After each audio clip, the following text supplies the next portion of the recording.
Hello everybody and welcome to the channel. It's Paulie, Esther here.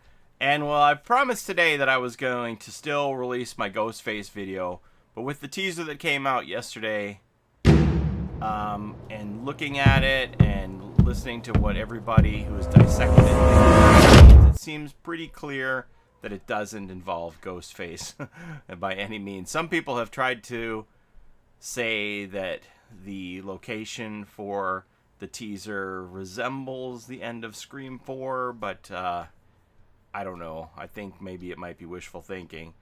But I will tell you, because I know a lot of people have been waiting on bated breath for me to say what my evidence was about why I believed that Ghostface was the most likely licensed killer to come to Dead by Daylight next. And it all stems from some tweets, mainly this tweet. And I'll just show you this here. So it says, Robert Scott Bean, I'm playing all these super fun games like Friday the 13th and Dead by Daylight with Freddy Krueger, Michael Myers, Leatherface, etc. And I can't help but wonder where Ghostface is. RJ Torbert, you need to get him into Dead by Daylight ASAP. Us fans are dying for it.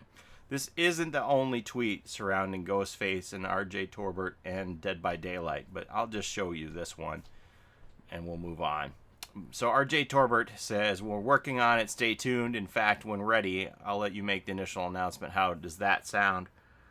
So RJ Torbert is the rights holder for the iconic mask of Ghostface. Ghostface in Scream is kind of a weird license because you have RJ Torbert, who's the maker of the mask, so he owns the copyright for the mask, and then you have the movie company that owns the rights for the Scream movie franchise. So you have to get both of these parties together to make the Scream license work, unless you're going to go like the route that MTV did with the Scream TV show and completely disregard the mask and just have Scream without the iconic mask and make your own mask, which I think would be a mistake. I think people who want Ghostface want the actual Ghostface mask. Anyway, this guy RJ Torbert is the rights holder for the iconic Ghostface mask. And this isn't the only tweet, but there's been a few of them alluding to possibly working with Dead by Daylight to get Ghostface in. So that's why I thought it was Ghostface. So we'll move on to that now, from that. And we'll talk about what's in the here and now with this teaser. So looking at it again, what I had initially thought was like not rice paper, because I believed I was seeing a reflection in the teaser here. After watching it over and over and looking at the slash marks through the rice paper and being able to see through, and the dark parts that what I thought were reflection were seen through the slices, it made me realize that it is actually a translucent paper and we're seeing through to the other side. And then that kind of reaffirms for me that it is Asian style sliding doors. What are they called? Shoji doors, I believe. I might have that wrong, but I think somebody told me they're called shoji doors with the rice paper panels in them. And so we have these slash marks in here. And if you look at the way the marks are and the lengths of the marks, they're like exactly the way that you write the numbers 2 and 3 in Korean, Chinese, and Japanese. So I looked it up, and you can't actually limit it to one language or another for these marks. But the length of the marks signify exactly how the number 2 and the number 3 are written in some of these Asian languages. So what does that mean? Some people said it might mean the 23rd. Maybe the 23rd is when the new chapter is going to be out on the PTB. Some people said there's 8 footsteps, 8/23. So does that mean August 23rd is going to be the PTB? I don't know.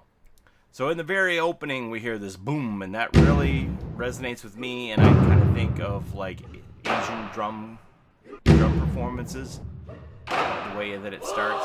So I think with all of these elements in here, I don't think there can be any denial that this is an Asian influence to this chapter from this map, this building. So I think that's where we're going. And interestingly, so the way you say 2 and 3 in Japanese are Ni and San. So I think the next killer is confirmed to be a Nissan Versa. You can all It's very clear. Nissan's not a sponsor and probably never will be. Gonna get run down by a car. All right, I digress. So there are a number of prevailing theories about what this could be. People talking about a geisha. We still have the teacher on our radar map. It could be definitely a Japanese teacher. Oni was another one that came up as a Japanese demon. We had the Beto Beto-san monster that you can only hear the footsteps and it's invisible. But that is a monster that isn't dangerous. While it might be disconcerting to hear the footsteps, it isn't dangerous. So I think we can rule that out. There's a lot of ideas out there, but the prevailing one that seems to have the most evidence, when you look at these comments by Not Queen, who said the answers out there look closer, and then we have this lore question: are there any Easter eggs or clues about in the maps for future chapters? Who knows? I think that we're on the right track here. Oh, some other people also said it could be The Grudge. So if it was to be licensed, I think it would be The Grudge and Kayoko. And some people said that's why when the panel opens that there's nobody there, because she's actually down on the ground, and the idea of these booming footsteps is going to be the way that they're going to combat that you can't see her because she's such low profile. You're going to be able to hear her coming with these booming footsteps. It's a possibility. I think that's unlikely because they've always talked about how the cost of doing armature skeletons for animation for the different characters, and they prefer to do these reskins. And if they did a crawling character, it would be an entirely new animated armature and possibly not one that they could reuse. So when they talk about the costliness of that, I think that we're more likely to see a bipedal character that can be reskinned on an existing frame or an existing killer. So that's the thing that leads me away from that. So the prevailing theory that seems to make the most sense is this Kuchisake Onna character. It's from Urban Legend, also known as the slit-mouthed woman, cleft-mouthed woman. And she's been around for quite a long time in the Edo period, which is the 1600s to the late 1800s. So it's an urban legend. It isn't something that they would have to pay a license for. However, the slit-mouthed woman has appeared in feature films in Japan. Is it called the Carving movie? Carved or The Carving? Let me see. Carved, yeah. 2007 Japanese horror film. So they wouldn't need a license to make her into a character since it is public domain, being an urban legend, and you can't copyright that. So they can make her into a video game character the same way that the Japanese company was able to make that movie Carved about her. So Kuchisake Onna, or the Slit-Mouthed Woman, is a malevolent figure appearing in Japanese ghost stories for at least the last 150 years, if not longer, and she is an undead serial killer who murders her victims using a pair of scissors. Now, with the slit mouth, there is some evidence that would tie into these two elements where Not Queen said the answers out there look closer, and who knows if there's Easter eggs in the paintings about future killers. So we have this painting here in the Badham houses in the Badham preschool map of Springwood. They're seen in both of the houses. One has Freddy's claw marks across it, one does not.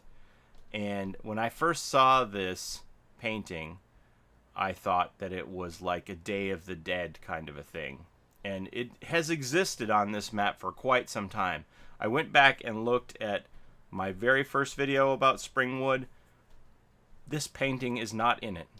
It was a later addition. It wasn't in that map from the beginning. But that isn't necessarily unusual, because we even saw, like with the game and with Father Campbell's Chapel, that they changed elements of it bit by bit to improve it. So it wasn't like the first time we ever saw a map that was the way it always stayed. They have changed maps a bit here and there to spruce them up as they go. I don't know exactly when this painting was first introduced, but I know it has been there for a long time.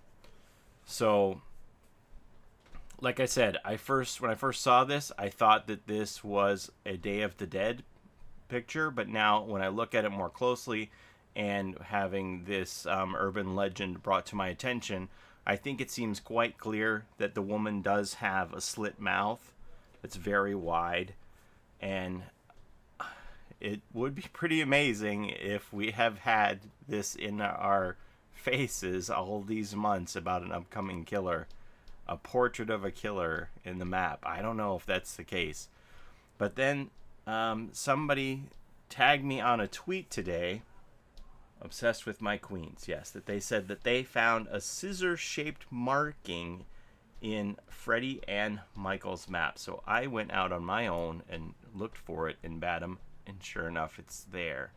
So we have this wallpaper torn up at the top, and I clearly see that there is a scissors shape there. Some other people told me that I'm crazy and that like their Rorschach test has gone the other way. But I think it's pretty clear that that's a scissors shape with the two circles for your fingers. That really does look like a scissors shape to me.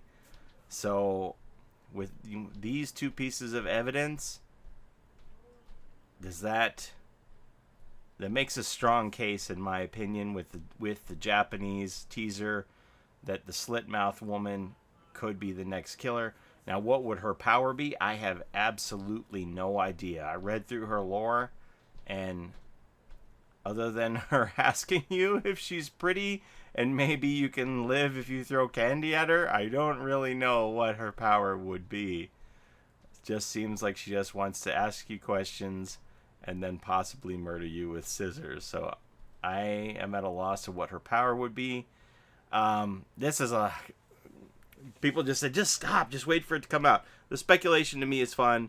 I'm probably wrong. It just seems like I'm never right. So I do enjoy it though, and I like all of the community of all of us coming together and brainstorming and thinking through ideas and having theories and looking for evidence and stuff like that. To me, that's fun, whether I'm right or wrong. But this, to me, is pretty strong. We'll see what happens. But what do you think? What do you think out of all of this? I mean, when you get the last still frame of that teaser, and you kind of see a shadow come in, is that hair and a face, the curvature of a face, long hair and the curvature of a face? Is that a shoulder? I don't know what that is. Is it nothing? I don't know what that is. But I really look forward to this next chapter. If it is Japanese influence, hey, PS4 Japan was the last people to get the game on PlayStation, and I think it'd be pretty cool if we show some international love. The Survivor, very rarely if it's not a licensed chapter, does the Survivor have anything to do or any connection with the killer. So it could be anything for the Survivor aspect of it. Wouldn't necessarily have to be also someone from the Japanese or Asian culture by any means. But it seems like the killer really, really does. I had some people make comparisons to Identity 5 with the Soul Weaver, and the 8 steps means it's going to be a spider, or the geisha as a character in Identity 5. We're going to have to wait and see, but for my money, if I have to put my money down on a betting table right now, I would put it on the slit-mouthed woman. I know there's other people who feel the same way. Monto was on the stream last night, and we were talking about it, and I actually watched the Carved movie today because I wanted to know more about her. You can watch that movie on YouTube if you want. I didn't think it was a very impressive piece of cinema, but it was a movie nonetheless. So, yeah, that's what I've got for you guys right now. What are your thoughts? What is your best case scenario theory for where we're going with this? And I am honestly kind of bummed that it isn't Ghostface. But maybe like these scissors, I was just seeing what I wanted to see, and thinking that Scream chapter was coming. Huh. All right. At any rate, I look forward to the new chapter, and I'm sure you do as well. Otherwise, you wouldn't be watching this video. Thanks for all your support, everybody out there. I hope you have as much fun delving into the theory and speculation as I do.